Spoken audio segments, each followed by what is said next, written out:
Wir sind einfach kennen, wir bleiben das so, wie wir sind. Sie sind so privat. Ich bin meine Mutter, ich muss sie ficken. Da kann ich ihm nur zustimmen. Ich kann nichts mehr hinzufügen. Der beste Podcast aus der Schweiz, oder? Wir wissen Bescheid.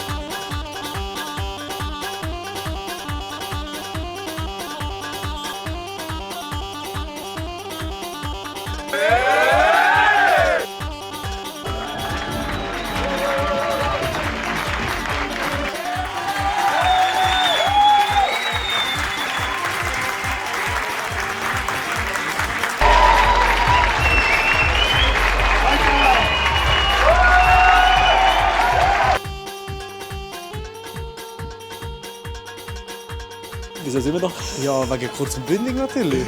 Also ich komm besser durch den Montag durch, wenn ich den Podcast höre. Ja, also bodenständig und es gibt so einen Podcast in dieser Art noch nicht. Ich glaube, ich habe schon einen guten Job gemacht. Hey, die Show ist richtig lustig. Es ist nicht meine erste Live-Show. Ich bin wirklich mega gerne dabei. Winter bin ich nochmal dabei. Für bei mir ist auch die erste Live-Show, aber es war ganz geil. Ich kann nur noch weiterempfehlen, schaut kurz und bündig. Mama, ich made it.